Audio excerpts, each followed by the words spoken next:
تو مولانا محمد قاسم صاحب نانوتوی رحمت اللہ علیہ ہنستے ہوئے واپس تشریف لائے. کسی نے پوچھ لیا اللہ والے کئی دنوں سے تو دیکھا روتے ہوئے واپس آیا کرتے تھے, آج مسکراتے ہوئے آئے ہو. فرمایا الحمدللہ کام بن گیا, کام بن گیا. اس کسی نے پوچھ لیا کیا کام بن گیا؟ فرمانے لگے تمہیں کیا معلوم ہے میرے آقا کا مجھ پہ اتنا کرم تھا, میرے آقا کا مجھ پہ اتنا کرم تھا, بھر دیا میرا دامن پھیلانے سے پہلے. میرے آقا کا مجھ پہ اتنا کرم تھا, نشہ رنگ لایا پلانے سے پہلے, اور بھر دیا میرا دامن پھیلانے سے پہلے. مجھے کالی کملی والے صلی اللہ علیہ وسلم نے دودھ پلا دیا, علم حدیث پلا دیا. عجب انداز کے لوگ ہیں, عشق ان جیسا. باہر تشریف لائے, نعتیہ کلام تو دیکھو, عشق کے بغیر ایسا کون کہہ سکتا ہے. یوں فرماتے ہیں جیوں تو سگانے, جیوں تو سگانے حرم کے ساتھ پھروں, او میری مولا بقایا زندگی اگر میری ہے, میرا مدینے کے کتوں میں شمار کر دے, میں بڑا راضی. جیوں تو سگانے حرم کے ساتھ پھروں, اور مروں تو کھائے مجھ کو مدینہ کے مرغ مار. میں مدینے میں مر جاؤں, مدینے کے پرندے مجھے کھا جائے, میں بڑا راضی. کیا انداز ہے ان لوگوں کا. اور ایک بڑے عظیم بزرگ اسی زمانے کے ہیں مولانا محمود الحسن صاحب شیخ الہند صاحب کا رحمت اللہ علیہ. بڑے بڑے عجیب لوگ تھے. کلام تو ان لوگوں کا حق تھا نا جو ہر وقت نبی صلی اللہ علیہ وسلم کی یاد میں مگن رہتے تھے, اسی لگن میں لگے رہتے تھے, اسی سوز و گداد میں, اسی محبت میں ہر وقت رہتے تھے. مولانا شیخ الہند رحمت اللہ علیہ جنت کو خطاب کر کے کہتے ہیں, فرماتے ہیں او جنت میں نے مانا کہ تجھ میں حور و قصور رہتے ہیں. او جنت میں نے مانا کہ تجھ میں حور و قصور رہتے ہیں, اور یہ بھی میں نے مانا کہ ضرور رہتے ہیں. کیا تخیل ہے حضرت شیخ الہند رحمت اللہ علیہ کا. فرمایا او جنت آ میرا طواف کر کہ میرے دل میں حضور رہتے ہیں صلی اللہ علیہ وسلم. بڑی عجیب بات کہی. اور جنت تیری ساری نعمتیں, تیرے سونے کے مکانات, تیری چاندی کی اینٹیں, تیرے مشک و عنبر سے بنے ہوئے گارے کے محلات, تیری نہریں, تیری حوریں, تیرے قصور, تمام نعمتیں, آؤ ساری میرے طواف کرو, اس لیے کہ میرے دل میں کالی کملی والے بسے ہوئے صلی اللہ علیہ وسلم. عرض کرنے کا مقصد یہ کہ یہ لوگ تھے جو نبی کی ہر چیز سے پیار کرتے تھے, رنگ سے, روپ سے, شہر سے, حالات سے, در و دیوار سے, ساری چیزوں سے. اللہ جس کو نصیب کر دے یہ ہر ایک کو تھوڑا ہی ہوتا ہے. مولانا قاضی احسان احمد صاحب شجاع آبادی رحمت اللہ علیہ فرماتے تھے اس زمانے میں عرب میں غربت تھی, نہ سونا تھا نہ پٹرول تھا, غریب حالات تھے وہاں کے. فرماتے ہم نے کھانا کھایا اور کھانا کھا کر ہم نے ایک ہڈی چوس کر پھینکی, تو ایک عربی ایک دیہاتی کا بچہ کھڑا ہوا تھا, وہ اس ہڈی کو اٹھا کر چوسنے لگا. ہم نے دیکھ لیا, ہمیں ترس آیا, ہم نے اس بچے کو اپنے پاس بلایا, چھوٹا سا معصوم بچہ ہے, اور اسے کھانا کھلایا, اور کھانا کھلایا, پانی پلایا, کچھ پیسے بھی دیے اس کو کہ بھی کسی غریب کا بچہ ہے جو ہڈی پھینکی ہوئی اٹھا کے چوس رہا تھا. اس کے بعد ہم نے اس بچے سے کہا یا ایھا الصبی کہ او بچے ہمارے ساتھ ہمارے ملک چل, تجھے کھلاویں گے بھی, پلاویں گے بھی, کپڑے بھی دیں گے, تیری شادی بھی کریں گے, تجھے سب کچھ دیں گے, مکان بھی دیں گے, سب انتظام کریں گے تیرا. انہوں نے کہا سب کچھ کرو گے کہ ہاں سب کچھ دیں گے, ساری چیزیں مجھے کھلایا پلا کرو گے کہ سب کچھ کھلایا پلایا کریں گے, کپڑے بھی خوب دو گے کہ ہاں کپڑے بھی خوب دیں گے, مکان بھی دو گے کہ ہاں مکان بھی دے دیں گے. اللہ اکبر. معصوم بچہ گنبد خضرا کی طرف اشارہ کر کے کہنے لگا کیا تمہارے ملک میں یہ بھی ہے, تمہارے ملک میں یہ بھی ہے. ایسا فرماتے تھے میری چیخ نکل گئی کہ اور سب کچھ ہے یہ نہیں. چھوٹا سا معصوم بچہ کسی دیہاتی کا بھوکا رو کے کہنے لگا تمہاری پھینکی ہوئی ہڈیاں چوسنا اٹھا کر کھانا منظور ہے، اس گنبد خضرا سے بے وفائی نہیں کروں گا، یہی رہوں گا، جاؤں گا نہیں۔ عرض کرنے کا مقصد یہ جب تعلق ہو جائے اور کھانا کیا، پینا کیا، ٹور کیا، بنگلہ کیا، کوٹھی کیا، کوئی چیز سمجھ میں نہیں آتی پھر۔ اسی اللہ کے قرآن نے اعلان کر دیا وَمِنَ النَّاسِ مَن يَشْرِي نَفْسَهُ ابْتِغَاءَ مَرْضَاتِ اللَّهِ۔ اللہ پاک خود اعلان کرتا ہے بعض لوگ وہ ہیں جنہوں نے میری ساتھ کاروبار کیا، جنہوں نے معاملہ کیا، جنہوں نے میری ساتھ دھندا کیا، لین دین کیا، من یشری نفسہ ابتغاء مرضات اللہ۔ کچھ لوگ ایسے ہیں، اللہ پاک قرآن میں اعلان کرتا ہے کچھ لوگ ایسے ہیں جنہوں نے میری ساتھ کاروبار کیا، خرید و فروخت کی، حالات یہ بنائے، میری رضا خرید لی، اپنی جان میرے حوالے کر دی، میری خوشنودی خرید لی، میری رضا مول لے لی، میری اطاعت مول لے لی، میری ذات اپنے لیے وقف کر لی۔ نفسہ ابتغاء مرضات اللہ واللہ رؤوف بالعباد۔ ایسے لوگوں کے لیے میری شفقتیں ہیں، ایسے لوگوں کے لیے میری مہربانیاں ہیں، ایسے لوگوں کے لیے میرا لطف اور کرم ہے، میری عطا اور بندہ نوازی ایسے لوگوں کے لیے ہیں جو میری ساتھ کاروبار کریں، جان مجھ ہے تو میری دی ہوئی لیکن وہ میرے حوالے کر دیں، میں جب اسلام ایمان قرآن کے لیے چاہوں ان کی جان کو لے کر استعمال کر سکتا ہوں۔ اور آگے قرآن کریم نے جو بات فرمائی وہ بڑی عجیب ہے، فرمایا یا ایھا الذین آمنوا ادخلوا فی السلم کافہ، او ایمان والو، کلمہ پڑھنے والو، نبی کی زبان پر یقین کرنے والو، قبر اور قیامت پہ یقین کرنے والو، موت کا یقین کرنے والو، آخرت پہ ایمان رکھنے والو، آؤ ادخلوا فی السلم کافہ، اسلام میں پورے پورے داخل ہو جاؤ۔ یعنی یہ نہیں کہ دل میں تیرے اسلام ہے اور شکل تیری اسلام سے باہر ہے، یہ نہیں کہ دل میں اسلام ہے اور کپڑوں میں نہیں، دل میں اسلام ہے اور پیروں میں نہیں اور ہاتھ میں نہیں، اعمال میں نہیں، نظام میں نہیں، تو یہ بات غلط ہے۔ کافہ پورے پورے داخل ہو جاؤ اسلام میں مرنے سے پہلے پہلے۔ یہ نہیں ہے کہ دل میں تو محبت رکھو حضور کریم صلی اللہ علیہ وسلم کی اور تعلق، اور ویسے رکھو جی انگریز بہت اچھے ہیں جی، کیا کہنا انگریزوں کا، یہودی بہت اچھے ہیں، بہت اچھے ہیں، دنیا میں بڑے ترقی یافتہ ہیں، جی یہودیوں کی ریس کون کر سکتا ہے؟ خدا اس بات سے ناراض ہے، فرمایا ارے یہودی کیا کریں گے، سینکڑوں ہزاروں یہودی مل کر، کروڑوں یہودی مل کر نعوذ باللہ میرے بلال کی پیر کی اڑی ہوئی خاک کا مقابلہ نہیں کر سکتے۔ رہی بات دیانت و امانت کی کہ صاحب انگریز بڑی دیانت سے کام لیتے ہیں، یہ تو ہماری غلطی ہے، اسلام کی غلطی تھوڑی ہے، یہ اسلام نے تھوڑی سکھایا ہے کہ منہ میں اللہ اللہ کرو اور دل میں کچھ اور بسا کر کے رکھو، یہ بات تو قرآن نے نہیں سکھائی۔ فرمایا ادخلوا فی السلم کافہ،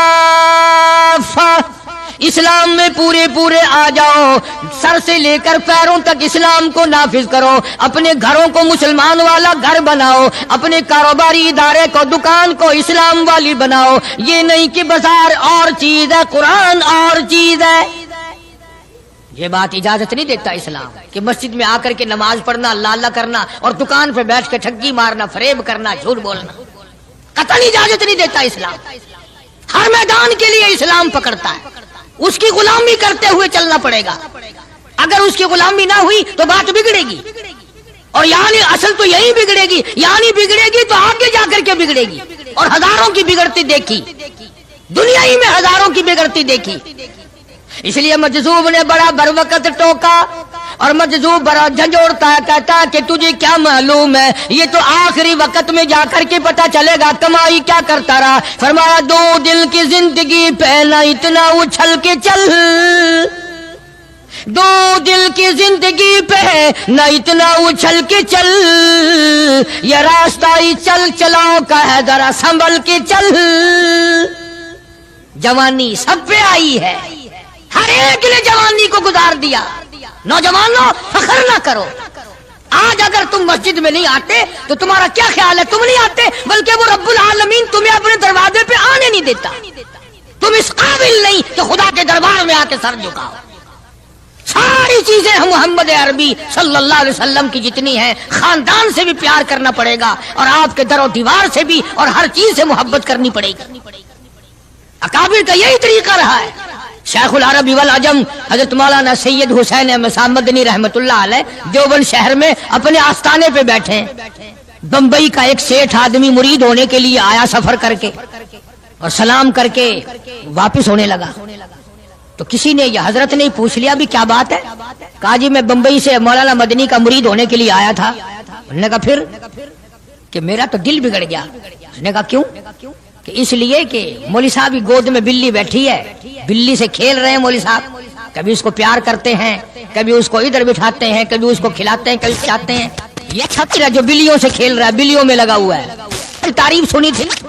اللہ اکبر۔ شیخ مدنی رحمت اللہ علیہ نے فرمایا تجھے یہ معلوم ہونا چاہیے میں اس سال یہ بلی بھی مدینے سے لایا ہوں، میں اس لیے اس سے محبت کرتا ہوں، میں اس کو وہیں سے لایا ہوں اور اس کے پیر مسجد نبوی میں لگے ہوئے ہیں۔ تو ہر آدمی ان چیزوں کو کے اندر غور نہیں کر سکتا، نہ سمجھ سکتا ہے۔ اسی طرح سے خدا کے قرآن سے بڑا پیار ہونا چاہیے کہ یہ اللہ کا کلام ہے اور محمد عربی صلی اللہ علیہ وسلم کا ساری زندگی کا تلاوت کردہ کلام ہے۔ میں بات کر رہا تھا صحابہ کرام کی کہ اللہ پاک نے ان کو اتنی عظمتیں عطا فرمائی کہ یہ نبی کے ساتھ ہو کر کے بھوکے رہے، پیاسے رہے، تنگ دستیاں اٹھائیں، فاقہ مستی گزاری، پریشانیاں جھیلی، لیکن ایک دن بھی اپنے نبی کو شکوے کا موقع نہیں دیا۔ آج کون ایسا کر سکتا ہے؟ کس کی مجال ہے کہ ان لوگوں کی ریس کرے؟ یوں لکھا کتابوں میں کہ ایک آدمی کے گھر بکرے کی سری آئی، کسی نے ہدیہ بھیجا دوست نے، انہوں نے کہا بھائی ہم نے تو شام بھی روٹی کھائی پکائی تھی، اس برابر والے گھر میں کل سے دھواں نہیں نکلا، ان کے یہاں پہنچا دو۔ انہوں نے ان کے یہاں پہنچا دی برابر والے گھر میں۔ برابر والے کہتے ہیں ہم نے تو کل صبح کھائی تھی، ہم تو کل صبح کے کھائے ہوئے ہی ہیں، 2 وقت کا فاقہ گزرا، اس برابر والے گھر میں پرسوں سے دھواں نہیں نکلا۔ وہ بکرے کی سری اس گھر میں پہنچا دی، حتیٰ کہ یہ بکری کی سری چلتی چلتی 7 گھروں میں پھر گئی، اور ہے سارے ضرورت مند، حاجت مند سارے ہیں، لیکن نبی کریم صلی اللہ علیہ وسلم کے فرمان پہ عمل کرنے والے اتنے زیادہ ہیں کہ اپنے پیٹ کو، اپنے تن کو پیچھے کرتے ہیں اور برابر والے کے آگے آگے کرتے ہیں۔ وہ سری بکری کی گھومتی گھومتی پھر اس پہلے گھر میں ہی آ گئی۔ ارے اس سے بڑھ کر ان لوگوں کی مثال کون قائم کرے گا کہ جنگ میں ایک صحابی زخمی ہے اور بڑا زیادہ زخم کھائے ہوئے پڑا ہے، اور کسی کے ہاتھ اطلاع بھیجی کہ میرے بھائی کو کہنا اگر میری زندگی تک آ سکے جلدی مجھے 2 گھونٹ پانی کا پلا جائے، بڑی سخت پیاس لگی ہے۔ اطلاع ملنے پر وہ پانی لے کے دوڑا، اور یہ پیاسا ہے، آخری وقت ہے، پانی کے لیے پانی پیالے میں ڈالا۔ برابر میں بھی ایک اور آدمی زخمی پڑا تھا، صحابی ہے حضور کریم صلی اللہ علیہ وسلم کا، اس نے بھی آواز دے دی بھئی اپنا بھی آخری وقت ہے بھائی، اگر 2 گھونٹ زیادہ ہو تو ہمیں بھی دے دینا، ہم بھی اپنا حلق گیلا کر لیں گے۔ وہ پہلے والا کہتا ہے جس نے منگوایا تھا، انہوں نے کہا میرا اللہ مالک ہے، پہلے اس کو پلا، میرا اللہ مالک ہے، پہلے اس کو پلا۔ جب اس کے پاس گیا تو تیسرے نے آواز دے دی بھئی 2-4 قطرے بقایا ہو تو ہمیں بھی دے دینا بھائی۔ اس نے دوسرے کی طرف اشارہ کر دیا کہ پہلے اس کو پلا، تیسرے کی طرف گیا تو چوتھے نے آواز دے دی، اور جب چوتھے تک پہنچا وہ اللہ کے یہاں جا چکا تھا۔ خدا کی قسم یہ واقعات بنائے کسی نے نہیں، ارے محبت تو اس کو کہتے ہیں۔ چاروں کے چاروں حوض کوثر پہ تو پہنچ گئے مگر پانی کسی نے نہ پیا۔ کون ان لوگوں کی ریس کرے گا؟ کر ہی نہیں سکتا۔ نگاہ نبوت نے ان کو خدا جانے کہاں پہنچا دیا تھا۔ آج میرے تیرے دل میں یہ کس طرح سے برتری آئے دوسرے کی، ہمارے ہاتھ لگ جائے ایک مرتبہ کچھ پھر دیکھو تماشا۔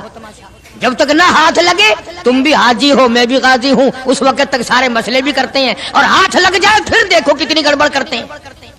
اس لیے میں عرض کر رہا تھا کہ یہ لوگ سارے جہان میں نرالے ہیں، ممتاز شان ہے صحابہ کرام رضوان اللہ تعالی علیہ مجمعین کی جماعت کی، جن کو تعلیم نبی نے دی ہو، جن کی تربیت نبی کریم صلی اللہ علیہ وسلم نے کی ہو، اور جن کا پیر امام الانبیاء ہو، جن کا پیر کالی کملی والا ہو، جن کے بچوں کے حلقوں میں تحنیک یعنی گھٹی حضور کریم صلی اللہ علیہ وسلم نے دی ہو، اور جن کے گھروں میں حضور خود تشریف لاتے ہوں۔ کیا کہنا ان لوگوں کا؟ سیدہ ام ہانی رضی اللہ تعالی عنہا، یہ بیت اللہ شریف میں جدھر اذان ہوتی ہے پیچھے کر کے جگہ نا جہاں زیادہ بیٹھ کر لوگ قرآن کریم پڑھتے ہیں، یہ مکان ہے سیدہ ام ہانی رضی اللہ تعالیٰ عنہا کا. حضور کریم صلی اللہ علیہ وسلم یہاں دوپہر کے وقت آرام فرمایا کرتے تھے. تو گرمی تھی، پکھا بھی جلتی، اور جہاں پسینے کا قطرہ دیکھتی انگلی سے لے کر اپنی شیشی میں بند کر لیتی. صحابہ کی جماعت وہ نرالی جماعت ہے جنہوں نے نبی کے پسینے کی بھی حفاظت کی ہے. تو سیدہ ام ہانی میرے آقا محمد عربی صلی اللہ علیہ وسلم کے پسینے مبارک کو عطر کی جگہ استعمال کرتی تھی. عرض کرنے کا مقصد یہ کہ ہم لوگ آخر یہ باتیں صرف سنتے ہی رہیں گے؟ کب اپنی شکل بدلو گے؟ کب اپنا لباس بدلو گے؟ کب اپنے گھر کا حال بدلو گے؟ اور بگڑتا جا رہا ہے، دن بدن اور بگڑتا جا رہا ہے. مجھے ڈر ہے اس بات کا جب میرا تیرا گھر سے جنازہ اٹھے شاید گھر میں کوئی کلمہ پڑھنے والا بھی ہوگا کہ نہیں. بڑا مشکل مسئلہ بن گیا. بچوں کو ہم کلمہ نہیں سکھاتے، ہمارے بچے جو ہیں وہ دین نہیں سیکھتے. اور تجربہ کر کے دیکھ لو، اسکول میں بچوں کو بھیجو نا، خود بخود دوڑے دوڑے جاتے ہیں، نہاتے ہیں، دھوتے ہیں، تختی اٹھاتے ہیں، بستہ چار کرتے ہیں بچے. تو قرآن کریم کے درس میں بچے کو داخل کرو، گھسیٹ کے لانا پڑتا ہے، بچہ ہٹتا ہی نہیں. گھسیٹ کے لانا پڑتا ہے، کھینچ کھینچ کے لاؤ، ڈنڈے مار مار کے پڑھاؤ بڑے مشکل سے. اس کی وجہ آپ نے کبھی سوچی ہے کہ قرآن کریم کے مدرسے میں پھانسی کھانا تو لگا ہوا نہیں نا؟ شیطان تنگ کرتا ہے. انہوں نے کہا اگر بچے کو کلمہ آ گیا تو یہ اپنے باپ کے جنازے کو اٹھاتے وقت اگر کلمہ پڑھ لے گا، کہیں اس کے کلمے کی وجہ سے باپ کی بخشش نہ ہو جائے. اگر اس بچی نے 3 مرتبہ قل ہو اللہ شریف پڑھ کر اپنے باپ کی روح کو بخش دیا، کہیں اس کے باپ کی بخشش نہ ہو جائے. زور لگاتا ہے پورا شیطان. شیطان زور لگاتا ہے اور ہم زور نہیں لگاتے. ہم ادھر زور لگا رہے ہیں، او جی اگر قرآن پڑھے گا تو کیا بنے گا؟ نہ پٹواری بنے، نہ تحصیلدار بنے، نہ تھانے دار بنے، ملا بنے گا. اور میں یہ کہتا ہوں تو پٹواری بھی بنا، تھانے دار بھی بنا، تحصیلدار بھی بنا، مجھے اس سے کوئی انکار نہیں. نہ مجھے ساڑ ہے، نہ حسد ہے، نہ جلن ہے. لیکن یہ بھی یاد رکھنا کہ قرآن اور کلمے کے بغیر بھی تیرا گزارا نہیں ہوگا. اگر تیرے بچوں کا گزارا دنیا میں تعلیم کے بغیر، انگریزی تعلیم کے بغیر نہیں، تو میری بات بھی پکا کے لے جا، قبر میں قرآن اور کلمے کے بغیر تیرا بھی گزارا نہیں. ارشاد فرمایا مدنی کریم صلی اللہ تعالی علیہ وسلم نے جو میری ذات پہ 1 مرتبہ درود پاک پڑھے گا، اللہ پاک اس کے 10 درجے بلند کر دیتا ہے، 10 گناہ معاف کر دیتا ہے، 10 نیکیاں نام اعمال میں درج ہو جاتی ہیں. اور ارشاد فرمایا مدنی کریم صلی اللہ علیہ وسلم نے، علامہ سخاوی لکھتے ہیں، اور لوگوں جو مجھ پہ کثرت سے درود پاک پڑھتا رہے گا اسی حالت میں موت آ جائے، قبر کے اندر کیڑے اس کی میت کو نہیں کھائیں گے. ارشاد فرمایا مدنی کریم صلی اللہ تعالی علیہ وسلم نے جو آدمی کثرت سے مجھ پہ درود پاک پڑھتا رہے گا قیامت کے دن اس کے منہ سے کستوری کی خوشبو آئے گی. مدنی کریم صلی اللہ تعالی علیہ وسلم کے سامنے ایک لڑکی کو لائے، عرض کرنے لگی کالی کملی والے میں آپ کی بہن ہوں، میں آپ کی ہمشیرہ ہوں. آپ صلی اللہ تعالی علیہ وسلم نے فرمایا میرا بھائی کوئی نہیں، میری بہن کوئی نہیں، میرے ابا میرے والدی میں اپنی اماں کے پیٹ میں تھا کہ دنیا سے رخصت ہو گئے، یتیم پیدا ہوا، میرا بھائی بہن کوئی نہیں. عرض کرنے لگی کالی کملی والے دودھ شریک بہن ہوں، جب آپ سیدہ حلیمہ کے یہاں دودھ پیا کرتے تھے میں آپ کو گود کھلایا کرتی تھی، میں آپ کی ہمشیرہ ہوں، آپ کی بہن ہوں، میں سفارش کرنے آئی ہوں اپنے قبیلہ بنو سعد کی، ان تمام کو آزاد کر دیجئے. آپ نے فرمایا مجھے کیا معلوم کس طرح سے تم میری بہن بن گئی ہو. ہاتھ آگے کر کے کہتی ہے کالی کملی والے آج تک میرے ہاتھوں سے سونگھ کر دیکھ لو نبوت کی خوشبو آ رہی ہے.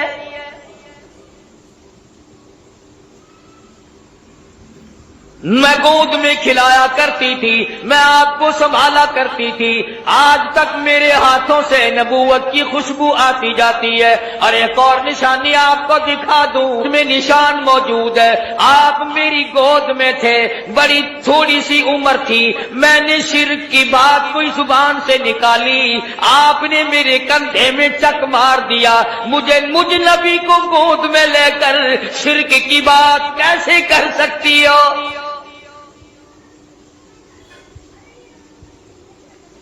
مدنی کریم صلی اللہ تعالی علیہ وسلم نے سفارش کو منظور فرما کر بنو سعد کے عورت مردوں کو آزاد کر دیا۔ 70,000 فرشتہ دائیں طرف ہے، 70,000 فرشتہ بائیں طرف ہے، 70,000 فرشتہ آگے ہے، 70,000 فرشتہ پیچھے ہے، درمیان میں امام الانبیاء محبوب کبریا حضرت محمد مصطفیٰ صلی اللہ تعالی علیہ وسلم کی ذات اقدس ہے، چاروں طرف نورانی ہے، بیچ میں انسان ہے، سید البشر ہے۔ سارا جہان دیکھ رہا ہے کہ نوریوں کے جھرمٹ میں حضرت محمد کریم صلی اللہ تعالی علیہ وسلم کی ذات اقدس ہے۔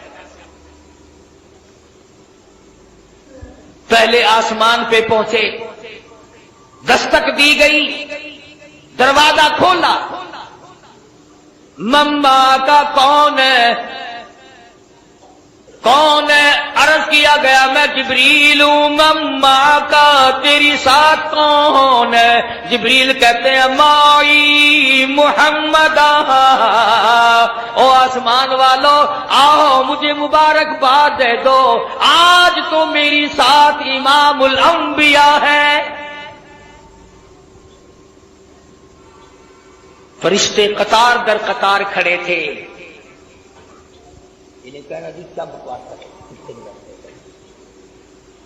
میں عرض کر رہا تھا کہ حضرت محمد الرسول اللہ صلی اللہ تعالی علیہ وسلم کی ذات فرشتوں کے جھرمٹ میں، نورانیوں کے جھرمٹ میں، حور و غلمان کی تبسم اور مسکراہٹوں میں سامنے پہلے آسمان پر تشریف لے گئے۔ سارے فرشتے استقبال میں کھڑے ہیں، دیدار کے لیے مشتاق ہیں۔ سیدنا آدم علیہ السلام سے یہاں بھی ملاقات ہوئی، فرمایا یا مرحبا یا ابن صالح، او میرے بیٹے مبارک ہو، میں بھی تجھ پر فخر کرتا ہوں کہ میری اولاد میں سے اللہ پاک نے آپ کو پیدا فرمایا صلی اللہ علیہ وسلم۔ دوسرے آسمان پہ، تیسرے آسمان پہ استقبال ہوتا جاتا ہے، دیدار کے مشتاق فرشتے دیدار کرتے جاتے ہیں، قربان ہوتے جاتے ہیں، جدھر سے گزرو سلام ہے، جدھر سے گزرو درود ہے۔ فرشتے درود پڑھتے ہیں، سلام پڑھتے ہیں، ان اللہ، تحقیق میں خدا، میں پروردگار، و ملائکہ اور میرے فرشتے، یصلون علی النبی، مدنی کریم صلی اللہ علیہ وسلم کی ذات پہ درود پاک پڑھتے ہیں۔ یا ایھا الذین آمنوا، او ایمان والو تم بھی درود و سلام پڑھا کرو۔ ارشاد فرمایا مدنی کریم صلی اللہ تعالی علیہ وسلم نے، جو میری ذات پہ ایک مرتبہ درود پاک پڑھے گا، اللہ پاک اس کے 10 درجے بلند کر دیتا ہے، 10 گناہ معاف کر دیتا ہے، 10 نیکیاں نام اعمال میں درج ہو جاتی ہیں۔ اور ارشاد فرمایا مدنی کریم صلی اللہ علیہ وسلم نے، علامہ سخاوی لکھتے ہیں، اور لوگوں جو مجھ پہ کثرت سے درود پاک پڑھتا رہے گا، اسی حالت میں موت آ جائے، قبر کے اندر کیڑے اس کی میت کو نہیں کھائیں گے۔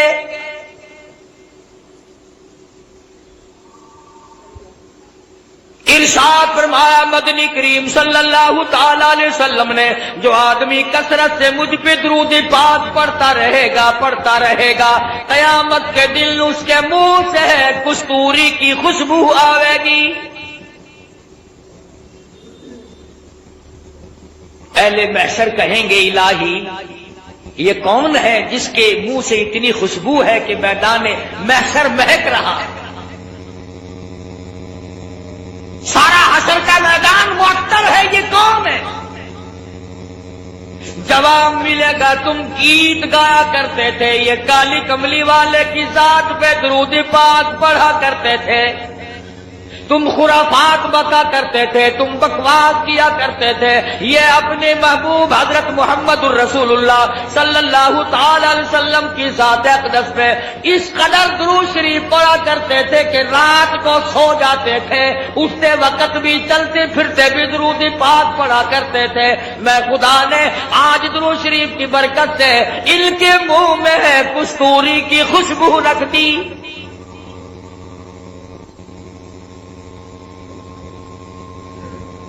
اور اس سے بڑھ کر کتنی بڑی بات ہے، علماء نے لکھا ہے کہ قیامت کے دن حضور صلی اللہ علیہ وسلم نے فرمایا کہ اس پیاس والے دن میں 50,000 سال کے پیاس والے دن میں خود ان لوگوں کو تلاش کرنے آؤں گا اور ہاتھ پکڑ کر حوض کوثر پہ لے جاؤں گا اور رحمت والے ہاتھوں سے پانی پلاؤں گا۔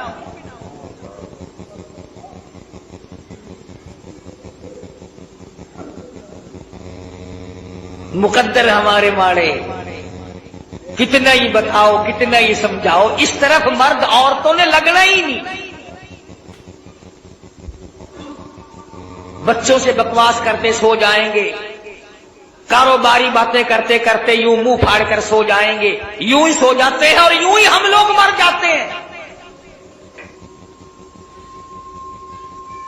کیا کمال تھا ان حضرات کا! سیدنا امیر معاویہ رضی اللہ تعالیٰ عنہ جیسا جلیل القدر صحابی، سیدہ ام حبیبہ رضی اللہ تعالیٰ عنہ کا سگا بھائی ابو سفیان کا لگتے جگر،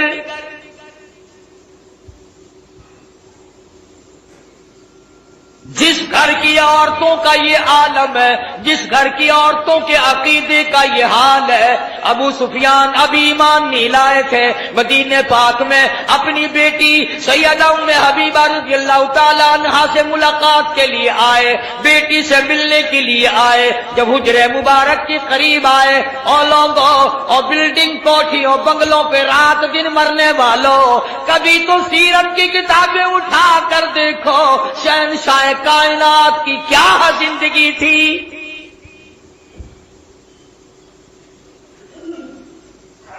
دروازے پہ ابو سفیان کو باپ کو دیکھا ہے، دوڑ کر وہ بستر لپیٹ کے رکھ دیا جس بستر پہ امام الانبیاء محبوب کبریا حضرت محمد مصطفیٰ صلی اللہ تعالی علیہ وسلم آرام فرمایا کرتے تھے۔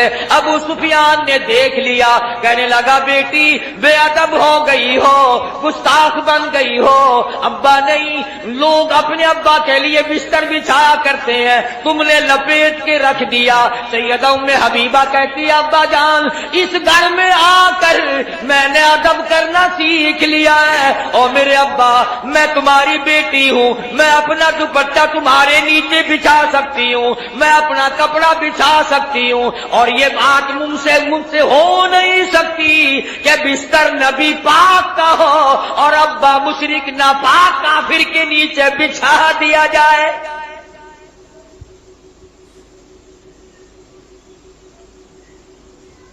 جس گھر کی عورتوں کا یہ عقیدہ ہو، مردوں کا کیا حال ہوگا؟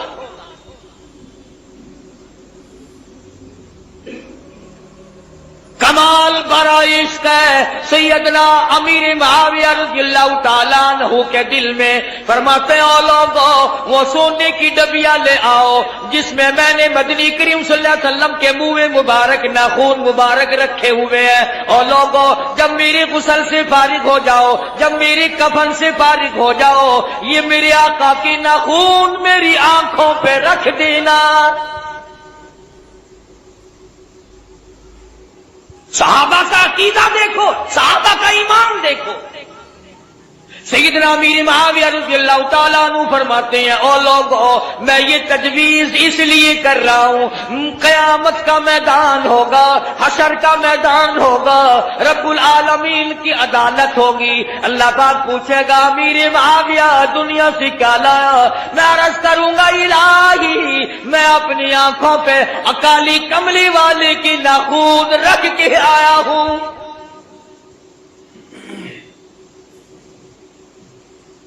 اور ہمارے علماء دیوبند کے عقیدے کے بارے میں کئی لوگ شک ڈال دیا کرتے ہیں، او میاں تو کو پتہ نہیں یہ اتو منیندن وچو نہیں منیندے اندازہ نہ اسا ایڈے کملے تھی گئے ہیں اپنے بچ نہ کو بڑھن دینے انہوں نے ساڑھے بچ بڑھ کے بھی دیکھ لیا کون ہے جو ہمارے اندر بڑھ سکتا ہے ایک ایسا رومال سنو ایک ایسا رومال جس رومال میں محمد عربی صلی اللہ تعالی علیہ وسلم کا چوغا مبارک آپ کی پہنا ہوا استعمال کردہ کپڑا جس رومال میں 1000 سال تک لپٹا رہا وہ رومال ہمارے دارالعلوم دیوبند کے خزانے میں سونے کی ڈبیا میں رکھا ہوا ہے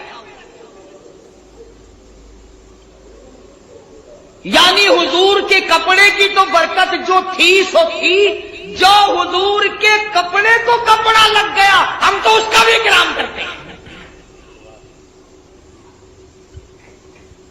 مگر یہ نہیں کہ چل پڑے مانگنے کے لیے یہ حضرت علی کا پنجہ ہے یہ حضرت حسین کی پگڑی ہے یہ حضرت حسن کا تیر ہے یہ امام زین العابدین کا گھوڑا ہے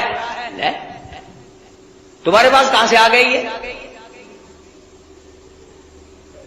جھوٹ کے پیچھے لگتے ہو بکواس کے پیچھے لگتے ہو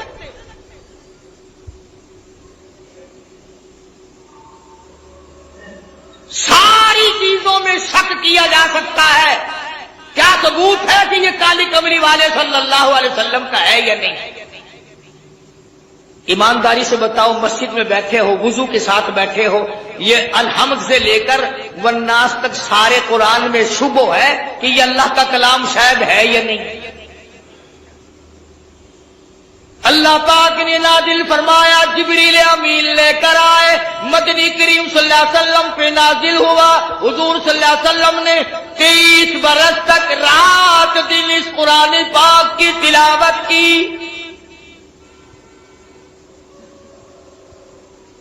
کوئی سورت کوئی آیت کوئی لفظ ایسا نہیں جو حضور کی زبان مبارک نے بار بار ادا نہ کیا ہو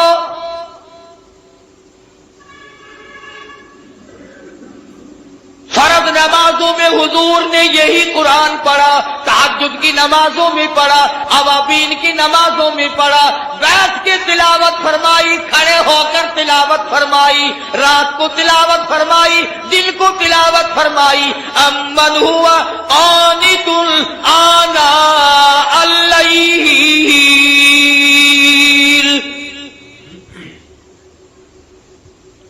اس قرآن میں تو کوئی برکت نہیں جانتے آپ لوگ میں بھی شامل ہوں کسی نے کہا کہ یہ وہ قرآن ہے جس کو حضور پڑھا کرتے تھے اپنی زبان مبارک سے جس کو جبریل جس میں کئی برکتیں ہیں کلام خدا ہو زبان مصطفیٰ ہو لانے والا جبریل ہو اور حوالے اس امت کے کیا گیا ہو اس میں برکت نہیں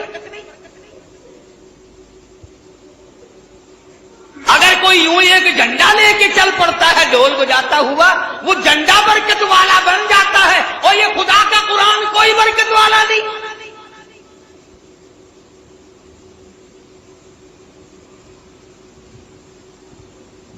آج ہی صبح کتاب میں پڑھ رہے تھے کہ ایک آیت قرآن کی سیکھنا 100 رکعت نفلوں سے بہتر ہے ایک دین کا مسئلہ سیکھنا 1000 رکعت نفلوں سے بہتر ہے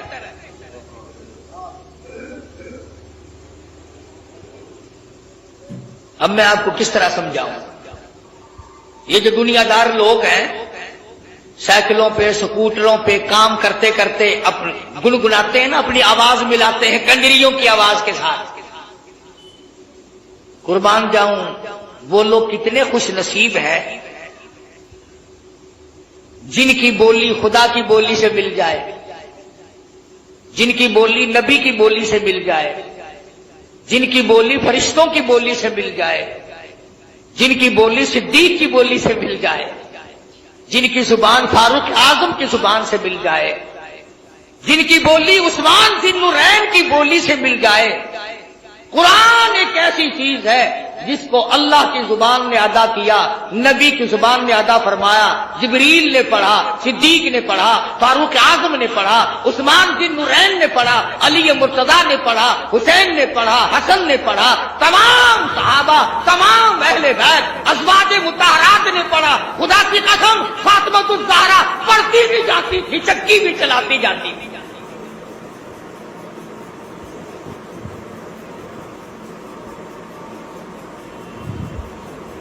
سیدہ رقیہ رضی اللہ تعالیٰ عنہا کی بولی سے اگر بولی ملانی ہو قرآن پڑھو، سیدہ زینب رضی اللہ تعالیٰ عنہا کی بولی سے بولی ملانی ہو قرآن کریم پڑھو،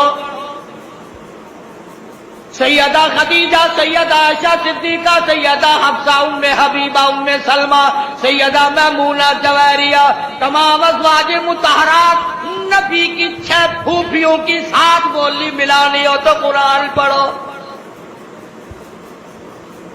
1,29,000 صحابہ سے اگر بولی ملانی ہو تو قرآن پڑھو۔ علامہ سید عبد القادر جیلانی سے اپنی بولی ملانی ہو تو قرآن پڑھو۔ اس پر اعتقاد نہیں جمتا۔ یہ بات میں نے اس لیے ذرا لمبی کی، اگلی بات سمجھانا چاہتا ہوں۔ جب چھٹے آسمان پہ گئے، تشریف لے گئے، تو حضور صلی اللہ علیہ وسلم فرماتے ہیں میں نے ایک درخت دیکھا جس کے نیچے ایک بوڑھے بزرگ چھوٹے چھوٹے بچوں کو قرآن کریم پڑھا رہے ہیں، چھوٹے چھوٹے بچوں کو قرآن کریم پڑھا رہے ہیں ایک بزرگ آسمانوں پہ۔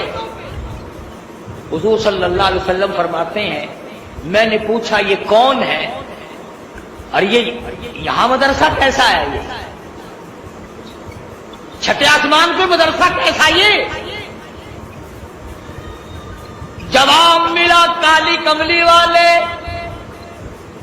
بعض بچے نے ایک سپارہ پڑھا موت آ گئی، 10 سپارے قرآن کریم کی پڑھے موت آ گئی، 20 سپارے قرآن کریم کی پڑھے موت آ گئی۔ والدین کا پورا قرآن کریم پڑھانے کا پروگرام تھا، استاد کا پورا کرانے کا پروگرام تھا، بچے کا دل پورا قرآن کریم پڑھنے کے لیے تھا، موت نے وقت نہ دیا۔ اللہ پاک نے فرما دیا اور میرے محبوب کی امتیوں کے بچوں آؤ، تم نے قرآن کریم پڑھنا شروع فرض پہ کیا تھا، آؤ اس کو مکمل اور ختم عرض پہ کر لو۔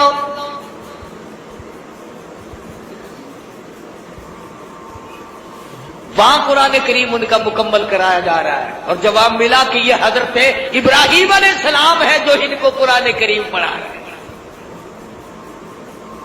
کتنے خوش نصیب ہیں وہ لوگ جن کے بچے آسمانوں میں قرآن کریم پڑھ رہے ہوں گے۔ خدا کی قسم ان کی قبریں کیسے ٹھنڈی نہ ہو جائے۔ سدرۃ المنتہا پہ 7ویں آسمان پہ پہنچ گئے، جبریل امین کو دیکھا کہ وہ ٹھہرتے ہیں، ساتھ نہیں چلتے، فرمایا آؤ نا آگے چلو میری ساتھ آؤ۔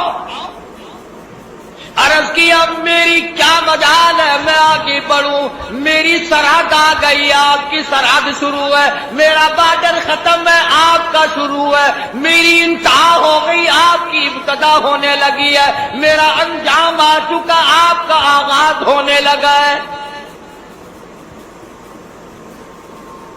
تو نوری فرشتوں کا سردار ہے، تجھے کیا ہوا؟ آگے چل، آگے بڑھ، کچھ دور تو میری ساتھ چل۔ شیخ سعدی رحمت اللہ علیہ نے بڑا عجیب انداز سے نقل کیا، فرمایا مدنی کریم صلی اللہ علیہ وسلم نے بدو گفت سالار بیت الحرام کہ اے حامل وہی برتر خرام، تو در دوستی مخلصم یافتی، انانم ز صحبت چرا تافتی، او آجا